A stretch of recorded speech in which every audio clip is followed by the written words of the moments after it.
Not only does this boy part... Go ahead, Grant. Not only does he party, he's also doing like a master's degree in like high-end maths or something. The man is a talented man. Made hundreds of thousands playing this video game. And a very smart human to be sure. So he's going to, let's see, go for the hatch gas pool. It looks like Stephano is fairly standard play, and Rail with the gateway on the low ground. Saving up a lot of scratch here. Rail's going to expand behind this gateway? Yeah. Or is he going to go for Cybercore first? No, I think Rail will just expand here. There's no reason on Death Aura to do anything otherwise. He's also come in for a probe scout and sees that it is hatch gas pool or hatch gas pool. So it's very normal. You save up your money. If you go in and you see no natural, then you throw down the Cybercore. But generally both and a second gateway. But for Rail here, this is all just a normal day at work, another day at the office. He's not too worried. Stephano playing standard. Now, one thing I will say is Stephano plays this matchup a little differently. He's one of very few players who like to make a lot of Hydralisks and Lurkers and things like that. He does that against Terran also. But his Roach Ravager is incredible. Like, he never lost that skill. And I wouldn't be surprised to see aggression here from the French Zerg player. What do you think, Creighton? Are we going to see some aggression here? Yeah, no question. I mean, Stephano likes to be aggressive. Even these days, when he does play defensive on occasion, I think he likes to set the tone of the game. He likes to be in command. He likes to be in control of how the game's going to operate. He sort of thrives in that environment of fear where he knows his opponent is afraid of what's coming at him. And as Rail goes for a Robo first opener, he's clearly expecting some early roaches out of Stephano, and I think Stephano may just make his day here. Link speed on the way, but no third base yet for Stephano at the time. Okay, he's moved the drone over now. He's getting third base. Yeah, so I joked earlier that Stephano was going to go for like a Roach max at 6 minutes like he used to do. Not going to be the case this game, obviously. That build hasn't been plausible since mid-Heart of the Swarm. But I think Stephano's still going to try and overwhelm his opponent a little bit earlier in the game. That would seem more like his style to me, but he surprised me in the past. Yeah, for now, he's just playing this out pretty standard. He's getting his queen count up to Trez. And I wouldn't be surprised to see Stephano, of all players, go for 5 or 6 possibly. It's very EU Zerg circa 2016 to do so. Snoot, Stephano, all of those guys love a lot of queens. We are seeing our Protoss player. He does have that Robo and immediately starting an Observer. So for Rail, information is key. StarCraft is a game of missing information, and if you can figure out what your opponent's doing, you can react. And it looks like Rail wants to be the reactive player here. And he attacked his own. I saw it. You saw it, and so did everybody else. I'm glad you caught it. Luckily, Stephano does make it into main base. Sees the Robo coming down. No Roach Warren yet for Stephano. Should be coming down quite soon, but Robo Bay going down for Rail. Colossus or Disruptor? Disruptor drop is my guess. As of right now, did he make a Prism yet? No, if we see a Prism pretty soon, I'd expect to see maybe some Disruptor drop. Colossus play here is good, but I think Disruptor against Stephano is a very nice way to play. Stephano, you know, is going to play pretty ground heavy generally as the Roach Warren now goes down on top of the Evo Chamber. And Disruptors are very good against Roaches and Ravagers. Yeah, they really are. Disruptor shots can really screw your opponent up very badly. Not just forcing into a bad position and taking a fight or later or in a different position than they would want. But man, a good Purification Nova is not only effective at picking down the army, it is the most satisfying thing you can ever accomplish in StarCraft. They always say that video games need to have moments of long-term satisfaction, like winning a game or climbing the ladder. But video games also need to be a really good game. It still needs to be provide these moments of tiny, intense gratification as well, where you feel a sense of mastery from a very small experience. And hitting a Disruptor shot makes you feel like a god. And because Grant is a genius, it is going to be Disruptor drops with those sped up Warp Prism as the Gravitic Drive getting close to finishing here. We see the first Disruptor is on the road. Stephano has pretty good Ling coverage and his creep spread is already kicking off nicely. So what he needs to do now is figure out what this is. He knows it's a Robo-based play, but this isn't the most standard build. He needs to see the Prism, and I don't know if the Ling did. I wasn't paying attention. He did. The Ling saw that Prism going down the south side, so that's why he's already rotated these Queens down. He's already got the Lings on top, and the Prism is going to get, oh my god, a huge shot going down. A bunch of kills on that Disruptor ball. 3 Roaches dropping down. That was almost all of Stephano's Roaches. They're down to just 1 Roach left over. That Disruptor drop not getting any economic damage done, but slowing Stephano down certainly and putting the fear of God into him. here in the beginning of the game. We are hitting the 6-minute mark, a very passive game so far. This is the only aggression we've seen so far. Stephano, surprisingly a bit content to sit back, goes up to Lair Tech, gets a 4th base, and should see Speed Roaches coming down soon with that Bathing Nest. Yeah, Stephano, he's playing this out. Now, the positive thing right now for Ilias is, sure, he took a little bit of Roach and Ling damage, but he really softened up the Prism, and the Prism is the key part for this drop, because it has to be remaining in range for the Disruptor shot, the Purification Nova to be fired, for it to land, and then to pick up, because, of course, if you pick up the Disruptor early, it doesn't fire its shot, and if the Prism goes down, the Disruptor dies too. So Rail's now having to play a little bit more passive until shields regen on that. We do have a couple of hallucinated Phoenixes going for a scout right now, and it is Colossus behind this. Extended Thermal Lance on the way, the first of those tripods coming out, and a Forge going down right now here for our Protoss player. Surely they're quadrupeds, not tripods, right? I don't know how many legs they've got. Actually, that's a great question. When it pops out, we'll have to check our math. I'm already on it. 1, 2. No, yeah, you're right. Still fine. They do look a lot like a photography tripod almost. Yeah. I wonder if the word tripod is used even if it's not a 3-legged thing, just because it's a common parlance thing now. We'll ask Twitch chat. We'll ask some linguists. Literary geniuses, linguists in Twitch chat, absolutely. Charge coming down behind us, a bunch of gateways going down for Rail. Stephano, though, contented drone, trying to saturate up that 4th base. He's going to be forced to draw some units over, as there was a little bit of harassment there from Rail at that 4th base. The Warp Prism jetting away, this we're not getting any more kills. But I like the position of Rail right now, as 5 gates finish up for him. He's clearly gearing up for some 3-base pressure. Yeah, and this Disruptor continuing to provide a lot of threat here in the base at about the 630 mark. Things for Stephano, though, are good. He has his lair. He's getting a lot of bases. Infestation Pit on the way. He's got +2 melee. He's getting Baneling speed. He's getting everything a Zerg player could want. And he's really been relatively unharassed. Yeah, relatively unharassed is the correct answer. If you look at the units lost tab, in fact, Rail has not yet lost a single unit this game. He is playing a perfect game so far, but things are about to change as Stephano adds on 9 Banes. He's got Bane speed. He's got +1 for those Banes and +2 on the way. And you know what +2 Banes can do? They can destroy a probe in a single bound. Whoa, this Disruptor he really wants to fire a shot. Rail's almost teasing him. Disruptor goes, it gets saved. Oh my god, it's so low though. I really thought it had died. Both players absolutely playing with fire, and neither one getting burnt, but I love to see it. If that's a sign for things to come, then we're in for a brilliant game. Nice dodge here on the Observer. Man, Rail's really committed to this not losing a single unit thing he's got going on. He really is. It's like a baseball player throwing a perfect game here. He's just trying to play very cautious. His 4th base is now about 3/4 of the way done, but we see the Spire dropping down for Stephano, as well as that Hive tech. The timing of those make me suspect that Stephano wants to get to a greater Spire very quickly and maybe sneak out early Brood Lords. I have seen him do that once or twice before. It's a strange choice, but it can be very effective because the Stalker number is so low. Colossi don't do great against Brood Lords, and neither do Zealots.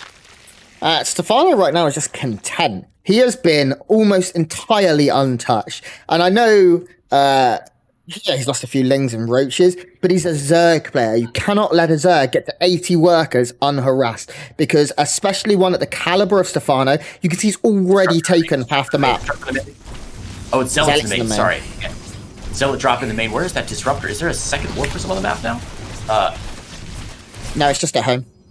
Just at home. Okay, that's where it is. Anyway, sorry to interrupt you there. I thought there was more going down, but still a nice attack into the main. And we do see Rail pushing into the 4th as well. A couple of force fields going down. He's going to break those with his own Archons. He's hallucinated some Archons up front to try and soak up damage, but Stephano not taking the bait yet, being very cautious in his play. Yeah, Stephano's up in upgrades, but he needs to find the right fight. He can afford to throw away this base for now. It's not really a problem. He's still on 1, 2, 3, 4, 5, and then with a 6th on the way. So it's not necessarily the worst thing in the world, Stephano double expanding, because he was so rich. But can he find the right fight? This looks like it could be it. Yeah, he's going to get zoned out by some good force fields here. But he's got a couple Banelings going down. Disruptor Nova. So many Banelings. That's the Disruptor shot that Rail's been waiting for all day. Banelings in the back, though. There's no more force fields available. Force fields very late and taken down by the Archons as well. The Banelings will clean this up, and I think Rail may just have a couple Corruptors or a couple Colossi left over. And in fact, that's exactly what he's going to have. A couple Corruptors, a couple of Mortals. His Warp Prism, nowhere to be found. Where is that Warp Prism? It's gone. He lost the Warp Prism. got to try and micro out of this. He's going to be a little bit late, though. The Zealots here joining the party, but the last Colossus, oh my god, gets away with just a handful of hit points. Yeah, both players throwing away their entire armies there. In fact, Disruptor Shot didn't go in. Stephano won that fight relatively handily, I'd say, because it easily took out 7, 8, 9 Roaches. And Stephano really needed those in the rest of the fight. Now, he did get a very good Baneling flank up round to the north, but he is now going to lose this base in the center of the map here, towards the southwest, which is frustrating for Stephano because although he has this base on the right now, he's not been able to retake this space just outside of his main. Well, good storm here, but it is Roach Ravager, and they've got like umbrellas, they don't mind the weather. It's a question of continuity for Stephano, right? He's got to be able to connect those bases. You got to be able to defend them all evenly. If there's no creep spread, if there's no connective tissue between those bases, it's going to be harder and harder to defend that 3 o'clock position. If Rail runs in 4 Zealots, but leaves the rest of his army behind, what are you going to do? Beautiful storms blocking out all those Banelings. The Zealots do absolutely evaporate, though, under those Banelings, but another big warp, and the Warp Person's still alive here. No Corrosive Piles to pick it off, and the Archon count getting so high for Rail right now. Stephano in a lot of trouble. One thing I'm kind of surprised of for Stephano right now, and I guess it's not necessarily a problem, or it's not his own fault, but if he could have eked out 5 to 8 Mutalisks at the other end of the map, there's so much potential for damage. Although there is a cannon in occasional places, he has a Spire and he's not been able to use it at all, instead having to fully focus on Ling Bane. Now, he is getting Adrenal Glands, he is getting +3, so his upgrades are great. But right now... Yeah, it was a good, I don't know if it was unintentional, but it was a good timing from Rail to really push out across the map just as that Spire started finishing up. Because that means, of course, once you see the Protoss army on your doorstep, you can't just make a bunch of mutas with hope that you can harass, because you've got to be pumping out ground units to defend very well. So Stephano does clean up this run by the north side, or run by of his own. Rail caught in the middle of the map now, and chance to he's going to sneak some Banes in here. There's no cannon. Uh-oh. 11, 14 workers go down. Now Rail is pushing in to try and counteract that damage over here at the 3 o'clock position. He's certainly going to kill some drones and this base, which Stephano's really, at this point now, Stephano really does need another base. He's not mining too much here from this 5th base, but he needs one to push his creep out. He is now moving out with a very strong army behind this 19 Banelands in production tab. And if Stephano can find the fight, he's certainly in a good position still. There's only 1 Disruptor. In terms of tech of the Protoss army, 1 Disruptor, a couple of High Templars with a Storm each. But really, nothing substantial. 1 Storm goes down, and it's minimal. Makes 1 Roach blow up, because apparently Storms do that. But yeah, that Storm just enough. And Stephano was going for a pincer movement here, and he still has a bit of multi-pronged harass going. Pressure on that 12 o'clock base for Rail, the 3rd base. But Rail counter-pressuring as well. Gets a kill, not a cancel, on that to inside base from Stephano, the 6th base he's trying to take, and will clean up the pressure at his 12 o'clock base. So Stephano trying to poke in and get some damage done. He finally has that Greater Spire finished, not a single Corruptor on the map, but 9 about to pop here. And he should see some Broodlords behind these Roach Ravager Banelings. An interesting army composition to be sure, but one that Stephano can pull off if he has time to get there. But Rail not giving him the opportunity, Grant. And now we're getting into a weird base race scenario. I'm not sure if Rail's going to recall. I don't think he should, because right now Rail knows that Broodlords are coming. He saw the Corruptors. He knows he has no Colossus. There's only one reason for Corruptors, and that is Broodlords or to Sniper Prison, but you don't have this many. So what is Rail going to do? Is he going to commit to the attack? I think that's smarter. Both players trading out almost all their workers. Yeah, fascinating engagement on both sides to be sure. Those 4 Broodlords are going to finish, and like we said, there's not that much here that deals with Broodlords. It's going to be a question if Stephano can use those Broodlords in a really effective way. Where are those Broodlords, by the way? If he can make them an effective way, if he can park them over a dead space in the map and shell down on top of the Stalkers and Archons, and eventually get down all those units, he should be in good shape. Because, of course, Rail has invested a lot in those Immortals and the Disruptors and stuff, which aren't going to do too much damage. So 59 drones going down, though. Stephano down to 13. He's forced to evacuate, but there is a little pressure in the Naturals, just some Lings, and that'll finally force a recall out of Rail. This is so good. Players. Rail's in a really good position right now. He's got 70 supply almost. Sure, there are some Broodlords. How many Stalkers are on the field? 10. They have Blink. There's 12 Archons, which means Broodlings. In this low number. Oh, actually, it's not as low as I thought. I thought there were only 4, but what are we looking at? 6, 7? Seven Broodlords. Okay. This fight is going to be very interesting. These Archons do not want to be getting caught out of position. It's going to be saved by the Prism here. Because Archons are going to be very important for making sure that the army can't collapse on top of Stephano. Just look at the size of the armies in comparison here. It's a bit of television. The Vial got the Prism! Yeah, good Vials there. The Prism is gone. The Broodlords, I don't think it's going to be enough here. Storm's going down to drive these back. The Archon's now underneath the Broodlords. The Brood's popping, and the GG comes down. Rail is going to grab game number 1. Now, I was going to say, Grant, if you let me just expound for a moment, I was going to say that's a rough position for Stephano to be in. Rail, of course, had lost an awful lot of units, but he had his main base, his natural, and his third all in a row, which is easy to defend if you get into a weird, super late game base tradey sort of scenario. Stephano, though, had the 3 o'clock base, his main base, and then a Detrius of a couple units and a couple buildings down on the south side of the map. So it would have been very difficult for him to defend in 2 locations. Even if that game had been longer, even if Stephano had taken a better fight, I still think he'd be in a disadvantageous position against Rail. So Rail, I think, was in a superior position, whether or not he won that fight hands down. Yeah, and that game just came down to a couple of fights there. Stephano was able to get up to a very high drone count. His upgrades were great, but he didn't get any tech or anything along the way. He stayed Roach Ravager for a very, very long time, and when he finally felt the option to tech up, it was just too late. Rail just hit him hard, like a ton of bricks. It didn't work out. We will be getting into game 2 shortly. What is map 2? Yeah. Map 2 is going to be Eternal Empire, LE. So a good standard map here for game 2. At this point, the maps have been out for a month now, give or take. So I feel like the players are starting to get a feel for them. It's not like the first couple weeks where there was a bit of confusion as to, where do you siege up your tanks? Where do your Broodlords hang out? Where do you move carriers to make sure they don't get sniped? But now the players are sort of figuring out what the right what the right places are in the maps, and we're seeing better and better, more efficient fights for all 3 races, really. Now, players are ready. We are getting into our next game. Everyone is in this lobby, and right now, Rail from Team Wardy does lead against Stephano. Can Stephano even up on Eternal Empire, a classic map for a classic player? Creighton, we're going to find out at the other end of this loading screen. We absolutely are. Now, Group A is really interesting, and I hope we get a chance to talk about Group A a little bit in Game 2, because I think there's a lot going on in this group under the surface. It looks like a very even distribution for these players, and I'm excited to see what happens. But let's hop into game here, and why don't you introduce our first both of our players today? Grant, go for it. Why not? Okay. In the bottom left, playing for Team Wardy, he is a Russian Protoss. He leads the series 1-0. It's Rail. Look at our Wardy TV logo. And his opponent in the top right. Playing for Gamers Origin. He is the Blue Zerg player from France. The legend. It's Stephano. Oh, even putting the comma in his good luck, have fun. What a polite young man that Stephano is. So, to be honest, he's downgraded. He used to, and he probably still does. He used to say, good luck, comma, have fun, and then he'd type out their real name.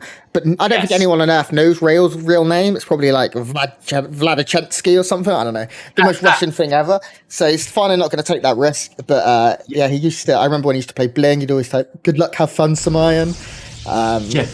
You're not totally wrong. Rail's name is Artem Avramenko. Oh, dude, my pure guess was like 98% right. Like, it doesn't get any more Russian. Artem Avramenko? Oh, that is dope as hell. Good.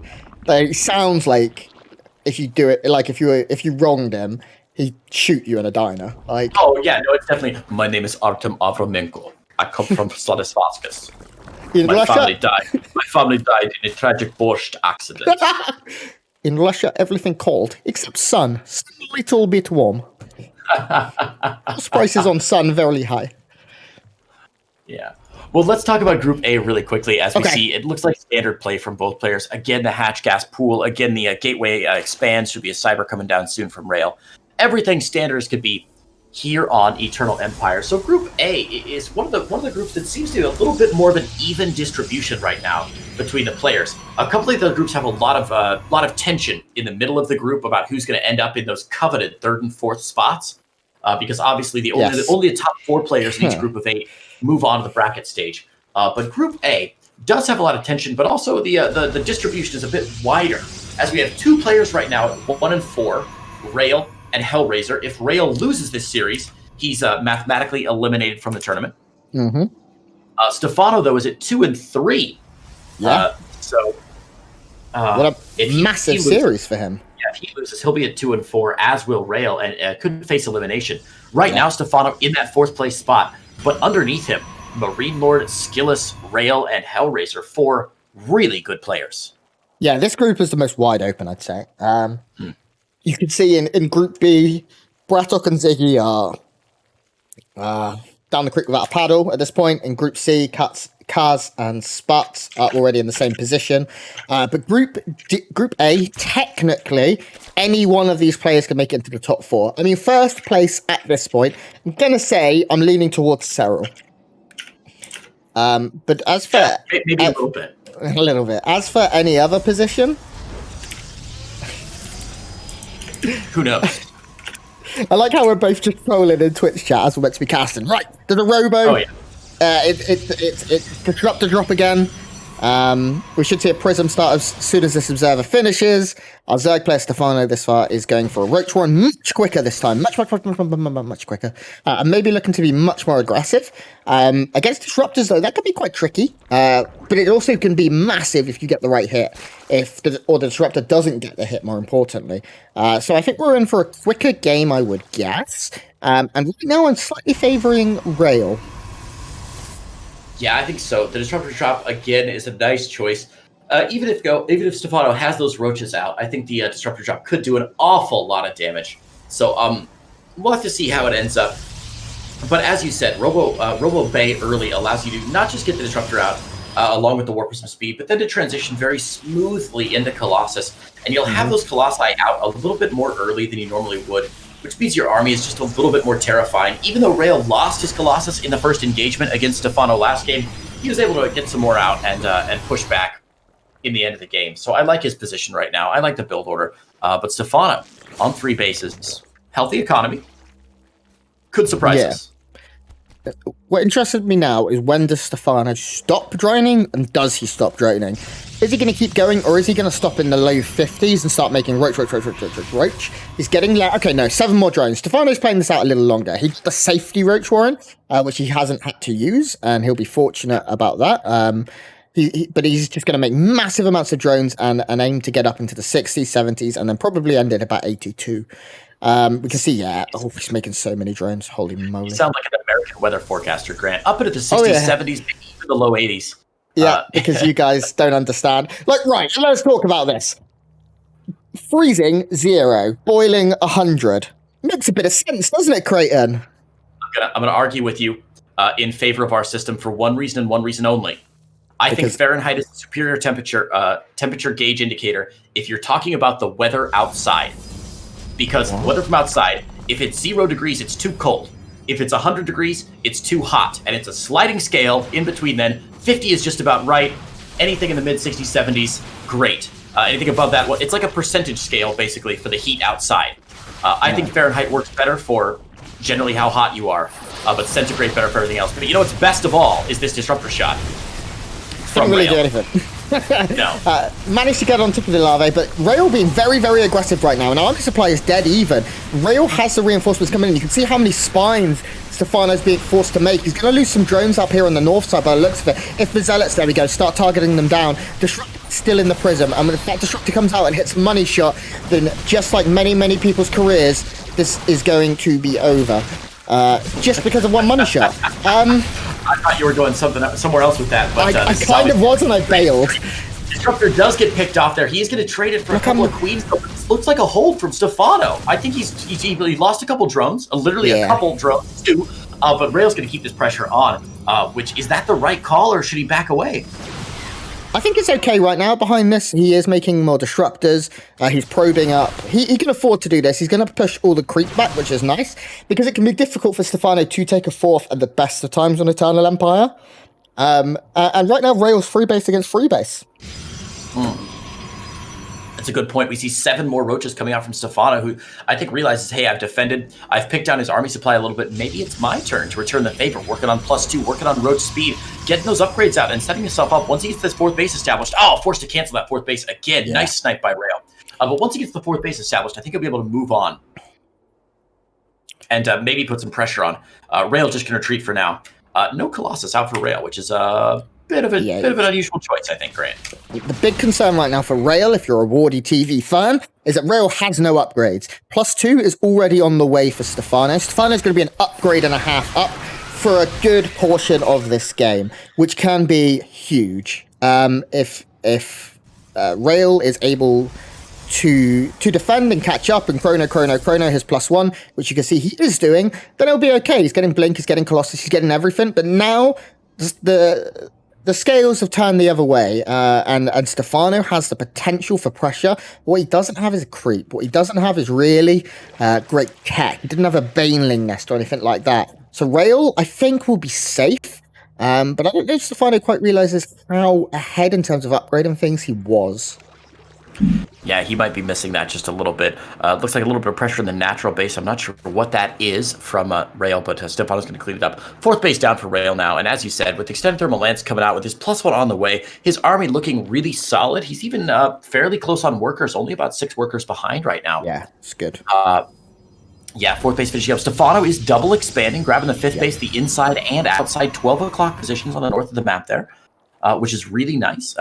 I think if he wants to take this into the long game, which it looks like he's going to do, and of course Stephano, very good in the long game, great multi-army control all over the place. But if he wants to take it the long game, he needs to expand aggressively. And honestly, I would hope that he would take a 6th base sooner rather than later, because if he's able to expand early, he can really build up a massive bank, which he's already got, but he needs maybe more larvae.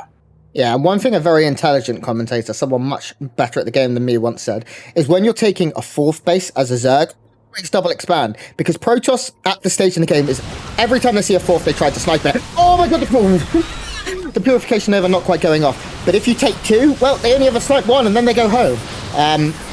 Now, we do see some nice force fields coming down. Banelings are nowhere near. There's no Baneling speed, Creighton. All the Banelings were down in the 3rd base of Rail. They picked off 17 probes as this attack was coming, which means Stephano was even further ahead economically, but he has absolutely got to save his bacon here. He loses his 4th base. He's going to lose his 5th base. He's going to rotate around here, but Rail may just have too much. Rail, 20 army supply ahead. Never a position you want to be in. Roach Ravager against the Protoss player. Now, Baneling speed is done, and that's going to give a little bit of hope here. We do see, oh my god, the force fields have been great. Baneling's just not able to get towards the core of his army. Finally, some make their way in. They slide on by, do the cha-cha slide. Rail's going to blink forward. He's looking to end the game right now. Rail is down in army supply. It looks like Stephano will hold. Oh, it's close. That was very surprising. The beginning of that fight going really well for Rail. Stephano getting zoned out with those Banelings. Finally forced to funnel all his Banelings in one by one, doing a little conga line on the north side. But these Colossus are still here. The Stalkers are still here. There's another Immortal in production here. Rail has picked off 1 base. He's going to warp in a couple more units with his Warp Prism.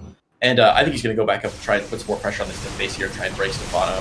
Yeah. This is ultimately a win for Rail. But Stephano's early kills with those Banelings in the probe line at the 3rd did a lot of damage. The game's still even, Grant. Big recall coming in right now from Rail. He knows he's done what he needed to do. He sniped those bases. Stephano did re-expand down here towards the center, south side of the map. But Rail's doing great. He has this rich Vespian Geyser. And you can see behind that he's getting his Templar Archives because he's going to have Archons for days. And he can continue to play this forward into the later game. Stephano needs some damage, I think. Yeah, Stephano is definitely listening to you. You can see he moved his entire army out in the middle of the map there, scouted with some Zerglings up front, saw the power of Rail's army at the 4th base, and did retreat for just a moment. We see him adding on more Lings, more Banelings coming down right now for Stephano. He knows that if he wants to engage this Protoss army, he has got to have a lot of Banelings because he's got to be able to flank. Now, the good news for Stephano is that Rail's sentry count is only at 3. We can see all 3 of them on the map there, and they only have about, 1 or maybe 2 force fields each. That's not going to be enough for a sustainable fight. And he's not warping in any more sentries right now, focusing more on those Archons because he does not have Storm. We have a Baneling Flop trying to move in here towards this forward base. They're not going to do it. The blink forward is a little late.